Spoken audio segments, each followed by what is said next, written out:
sore hari ini mau sedikit review tentang bonsai kelapa ya. Mudah-mudahan teman-teman bakal suka semua, selalu diberi kesehatan oleh Allah Subhanahu Wa Taala di masa pandemi ini. Oke, di sini kita punya banyak ya koleksian dari Pak siapa nanti kita kenalan ya. Nanti kita kenalan dengan Bapak ini. Untuk menggeluti dunia hobi seperti ini memang tidak kenal usia ya. Saya sendiri sudah menggelutinya tentang bonsai kelapa. Namun si Bapak ini juga menggeluti hampir di bawah saya, tapi hasilnya jauh melebihi hasil yang saya punya di rumah. Oke, kita langsung kenalan aja sama yang punya ini, dengan Bapak Leman nih, kalau nggak salah ya. Assalamualaikum Pak. Waalaikumsalam warahmatullahi wabarakatuh. Sehat Pak? Sehat, alhamdulillah. Ini kita mau tanya-tanya sedikit tentang bonsai kelapa ini. Ini udah berapa lama nih gelutin masalah bonsai kelapa ini? Kalau lama sih belum lama, paling 1 tahun setengahan lah. Iya. Ini diawalin dari siapa nih? Suka-suka sama bonsai kelapa seperti ini? Saya sebetulnya cuma hanya lihat-lihat aja. Lihat-lihat pertama, lihat-lihat. Terus saya juga coba untuk bisa menyemai kelapa dari jenis yang belum tumbuh sampai tumbuh seperti ini. Oke, bisa kita lihat dari dekat. Kita lihat seperti ini. Ini proses awal ya? Ya, proses awalnya ini. Dia sekarang masih menggunakan media air. Karena pada dasarnya dia masih membutuhkan nutrisi dari air tersebut. Ditambah dengan nutrisi apa yang ada di dalam itu ya? Di dalam ini sendiri gitu. Nah, setelah itu baru kita semai. Kalau memang udah seperti ini, di sini ada ini udah bisa. Itu masih di air juga? Ini masih di air. Dia bisa bukan hanya bulanan, mau beberapa istilahnya bisa cukup lama bisa di air kalau bisa menggunakan air. Tapi ini jenis kelapa apa nih? Ini jenis hibrida. Hibrid ya? Hibrida ini. Hibrida ya. Ini hibrida ya? Hibrida ya. Untuk betul. yang lebih kecil lagi. Lebih kecil ini ya. Minion ya? Ah betul, minion. Ya termasuk ya minion. Sebenarnya bentuk-bentuk kelapa yang seperti ini yang bagus buat di bonsai ya. Namun betul. Ini kan belum proses Pak ya? Belum proses. Belum ini proses. masih ini tapi udah sedikit Dibuka ya? Dibuka ya. Persoalannya kalau dia buka dia terlalu nanti mengincup di atasnya. Memanjang Jadi terus ya? memanjang terus, jadi bisa cukup besar. Tapi kalau kita ini sedikit dibuka, ya insya Allah nggak terlampau. Ini apa yang pernah kita lihat di sini. Ini banyak juga di jenisnya nih ya? Banyak jenis, ada kelapa hijau, ada kelapa sayur biasa yang seperti ini jenisnya. Ini kelapa sayur, seperti sana tuh kelapa sayur biasa tuh yang di pojok. Kalau ini yang jenis kelapa hijau, dia punya batang, dia agak coklat ya. Nih. Oh itu kelapa hijau ya? Ini kelapa hijau nih. Kalau kelapa hijau. ini kan hijau juga nih. Nah ini hibrida. Oh ini masuknya hibrid nih? Hibrida, ya. Bukan, iya hibrida betul, sama seperti ini. Ini sama ya. Seperti ini. Jadi kita perlu tahu juga model kelapa ini adalah jenis hibrida ya? Hibrida betul. Full dia warna hijau. Warna hijau betul intinya. Seluruh kepak ininya, daun. Iya, daunnya Kemudian yang kelapa hijau merah ya? Yang merah ya? Iya betul, yang dia punya cungapnya merah itu. Iya, yang buat obat. Dia tunasnya juga merah dia kan. Nah, yang buat obat biasanya. Betul. Ini Ya sejenisnya. Ini bibitnya seperti ini. Betul. Nih, dia agak kecoklatan. Karena dia kecokan dia punya batang. Iya. Tapi kalau kita ini juga, ini di dalamnya bisa merah. Masih tetap merah kalau kita buka gitu. Oh, kalau bagian dalam ini? Iya, merah dia. Itu ciri-ciri antara kelapa Nah, hijau. ini ada beberapa pohon, ini satu, hijau yang buat kelapa obat. hijau, ini 2, 3, termasuk itu kelapa hijau, kelapa ini, cuma itu aja. Nah, untuk memproses sendiri kan pasti butuh alat ya untuk memproses ya. Maksudnya media gitu. Oh iya, alat. Alat untuk misalkan membuka kelopak Oh iya, ini. ada alatnya. Itu menggunakan pisau khusus apa gimana tuh? Saya memang kalau untuk pisau khusus ya tidak, karena ini saya buat dari gunting itu sendiri. Oh, buat sendiri ya? Buat sendiri, buat sendiri. Walaupun digunting. sekarang udah banyak yang jual. Ya, udah banyak yang jual, tapi ini kan jenis dia kan nggak karat. Jadi aman untuk pohon-pohon yang seperti jenis kelapa ini. Jadi dia nggak cepat jadi ini. Kalau ini kan jenisnya cuma kelapa kuning ya. Iya, itu kuning. Labu kuning, ini kuning oranye. Nah, jadi sini. Sini udah cukup banyak juga, tapi untuk tingkat keberhasilan dari sebuah proses itu antara yang berhasil dengan yang tidak berhasil itu kira-kira perbandingan persenannya Bisa 70% paling dia. Berhasil. Ya, keberhasilan 70%. Kira-kira begitu. untuk tingkat keberhasilan berarti 70% dari 100% itu. Betul. Yang 30%-nya mengalami kegagalan. Kegagalan ya seperti ini banyak yang pernah ngalamin banyak masalah kebatok-batok di dalam Nah, sini itu juga banyak. Itu kegagalan itu mungkin sekarang udah terbaca ya, kegagalan itu disebabkan oleh apa misalkan. Ya, sudah paham banget. Sebetulnya kalau kadang-kadang kita menyiram pohon, tapi cuma hanya sebagian itu dia tidak sampai ke bawah. Itu bisa mengalami juga kematian pohon itu. Karena kekeringan apa ya. Bah, betul kekeringan. Cuma sedikit demi sedikit memang dia nggak secara langsung otomatis ini dia sedikit dia layu terus akhirnya mati. Udah nggak tertolong. Untuk pupuk khusus mungkin ada sedikit bocoran buat teman-teman yang masih mau menggeluti dunia pembonsai kelapa ya. Kalau untuk pupuk khusus saya nggak ada ya. Cuma kita emang terkadang juga dicampur dengan sekam, dengan tanah merah. Oh, itu untuk media tanam. Ya, untuk dia tanamnya. Sama termasuk juga kadang-kadang serutan juga itu bisa kita gunakan, tapi itu menggunakan sama dengan seperti sekam ya. Sama dengan seperti itu kita harus rendam. Ya, ini kayak teman itu lebih bagus. Karena pada dasarnya kita kalau kita macam seperti ini kan banyak serbuk-serbuk nih. Ini kan dari kayu itu serbuk. Jadi dia nggak terlalu cepat kering. Oh, lebih lama menahan Lebih air lama yang menahan air di atas. ya. Kelapa sendiri memang sangat butuh ya. Betul, Kecukupan air, makanya kelapa itu banyak tumbuh di pesisir ya, pesisir pantai. Betul. Itu karena kebutuhan airnya yang cukup tinggi untuk Iya, benar. untuk tanaman jenis kelapa ini. Oke, Be, sedikit lagi nih pertanyaan buat Ya. teman-teman yang mewakili teman-teman kita bonsai juga ya.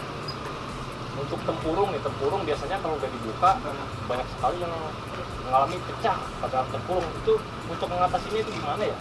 Kalau tempurung memang kita kalau setelah dibuka kita terus, kalau nggak langsung kita pernis atau kita cat sesuai dengan jenis warna kelapa itu sendiri, itu sekian lama, cuma hanya sekian jam langsung pecah. Pecah ya. Nggak tahan Kalau ya, tidak nggak ada tahan lapisan karena ada pembatas. lapisan dia punya sabutnya itu. Berarti proses untuk agar ini tetap utuh seperti ini kan dibuka terus Betul. diamplas ya. Diampas betul, Kemudian dipernis Dipernis atau kita cat itu buat menahan agar untuk dia menahan tidak dia sampai pecah. pecah. Itu sedikit bocoran ya. Sebab di sini nggak ada yang sama sekali nggak ada yang pecah nih. Nggak ada. Yang bikin saya penasaran kan seperti itu. Saya juga bikin kemarin di rumah ya, cuma diamplas kemudian kita taruh pecah. Pecah. Dia cuma Jadi, hanya ya. nggak sampai setengah jam kayaknya. Dia Jadi pecah. kita punya ilmu Kenapa? baru untuk agar penanggulangan ini supaya tidak pecah, kita harus memprosesnya terlebih dahulu, yaitu mempernis. Setelah diamplas langsung dipernis aja Iya. agar tempurung tidak pecah. Nah, ini beliau memakai serutan kayu seperti ini. Ya, memang serutan kayu seperti ini memang sangat bagus sekali ya. Tapi untuk prosesnya harus terlebih dahulu direndam ya, karena untuk menghilangkan jamur-jamur yang ada pada serutan kayu seperti ini. Tidak bisa langsung pakai. Namun secara didiamkan seperti ini dia akan sedikit lapuk dan agak bagus. Jadi menahan air cukup lama di dalam pot. Jadi untuk penyiraman dia agak sedikit mengurangi ini penyiraman ya. Intensitas penyiraman. Jadi cukup tahan untuk menahan air di dalam sebuah pot.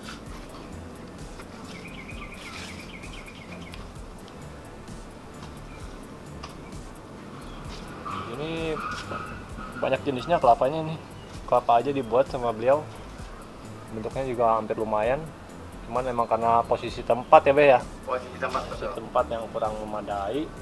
Jadi akhirnya sedikit agak menumpuk dan daun saling bersentuhan, sehingga mungkin kalau ada satu daun rusak, kemudian dia akan merembet ke yang lainnya.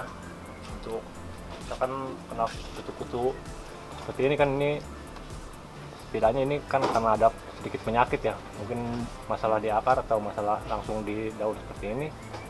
Ini karena berdekatan seperti ini dia bisa kena semua kalau tidak ditanggulangi ya. Untuk penanggulangannya mungkin untuk penanggulangan posisi daun yang kena kutu seperti itu ada obat khusus untuk menanggulangi agar si kutu-kutu itu tidak merembet ke yang lain. Karena pada dasarnya baru saat ini aja terkena seperti ini ya. Seperti kutu-kutu semacam ini pun udah kena, udah warnanya kuning. Sejenis apa juga obatnya saya belum tahu. Belum tahu. Masih terus memahami ya. Terus memahami. Setidaknya dia juga udah ngulik terus masalah perbonsaian ini supaya bentuknya sempurna ya. Iya, betul sempurna. Tapi ini juga sudah cukup bagus ya. Untuk hobi baru kan bonsai ini kan baru. Betul, ya. Baru Untuk tingkatan baru ini udah cukup lumayan oke untuk hasilnya. Itu semangatnya Pak Leman ya, luar biasa. Jadi untuk proses dari awal sampai akhir, kemudian sampai banyak seperti ini, dia tak gentar, artinya untuk memahami sebuah bonsai kelapa itu terus dia kulik sampai ketemu posisi yang benar-benar kira-kira di media cukup bagus, kemudian di tempurung tidak pecah, kemudian yang belum dia pahami jenis kutu-kutu ini yang nongol mungkin hanya sekitar musim kemarau saja mungkin ya. Di musim kemarau biasanya kutu-kutu ini menyerang emang. Nah itu dia yang belum bisa, artinya belum mengerti untuk pemberian pupuk pada daun ya, agar tidak terserang kutu-kutu seperti ini. Nah tentunya kan untuk sebuah hobi ini bukan hanya sekedar hobi ya. Emang didasari oleh hobi sehingga kita tidak mudah bosan ya. Namun untuk sebuah hobi ini tentunya kita juga ingin dong hobi kita itu bisa menghasilkan ya. Menghasilkan betul. Dari sebanyak ini apa udah ada yang kira-kira terjual? Alhamdulillah untuk terjual mungkin sekitar 20 ada. 20. Sekitar 20 pohon yang udah terjual. 20 pohon udah terjual. Untuk ukuran seperti apa tuh untuk yang sudah terjual tuh, berbagai ukuran atau? Berbagai ukuran. Tapi memang sebelum seperti ini kan udah pecah daun ya. Ini belum pecah daun, makanya aku pada sukanya seperti itu. Yang penting dia punya tempurungnya itu udah di atas. Banyak mungkin ini ya posisi terbaik ya, yang banyak diminati orang-orang ya. Betul seperti itu. Nah ini bentuk-bentuk yang seperti ini yang baik diminati dia. Yang pecah daun, cuman posisinya pendek ya. Pendek. Nah seperti ini. Nah harganya nih model begini nih harganya berapa nih? Kalau harga sih memang saya jual nggak terlalu mahal. Pikir sekitar 200 sampai 150-an. Jadi untuk ukuran kelapa model seperti itu Babe jualnya 150 sampai 200. Iya. Cukup murah ya. Ya cukup murah lah dibandingkan dengan sendiri kan lumayan lama ya. Sekarang untuk prosesnya memang terbayar sekitar 150 sampai 200 ribu rupiah untuk satu pohon ya. Buat teman-teman sahabat bakat tunas yang mungkin minat di antara ini, silahkan aja di komentar aja. Nanti kita lanjut ke WhatsApp ya, nanti untuk proses selanjutnya. Ya ini tentunya kan dijual semua ya, Be ya? Dijual semua. Wah, ini untuk dijual semua. Mungkin kan udah cukup banyak, lahan juga tidak memadai. Ya mungkin harganya tadi bocoran tadi 150 sampai 200 ribu rupiah. Nanya-nanya umur nih, udah umur berapa ini? Kalau usia saya lahir 52. 52. Justru karena saya semangat untuk menanam pohon seperti ini ya karena memang kita nggak ada kerjaan. Nggak ada kerjaan, apalagi masa pandemi seperti ini. Orang banyak membutuhkan apa yang diperlukan. Nah, untuk membuat dia sehat selalu, semangat juga. Nah, hobi-hobi seperti ini yang iya betul mengisi waktu daripada banyak pikiran, mungkin kita tumpahkan imajinasi kita ke seperti ini ya menurut saya. Walaupun ini juga ada tanaman lain nih seperti aglonema. Ya itu lagi mencoba. Dia juga coba-coba aglonema seperti ini, kembang biakan. Nah, potongan-potongan seperti ini luar biasa nih. Juga ada adenium, kemudian puring juga ada. Ya mungkin sedikit mau komplit ya. Sekiranya tempatnya luas mah udah penuh kali ya. Udah penuh aja penuh. Oke, itu semangat dari seorang yang usianya udah tidak muda lagi, namun semangatnya luar biasa untuk membuat perawatan bonsai seperti ini walaupun masih hitung pemula berarti ya, Pemula. masih Betul, hitung termasuk pemula, cuman hasilnya udah cukup oke. Oke, dari kediamannya Pak Leman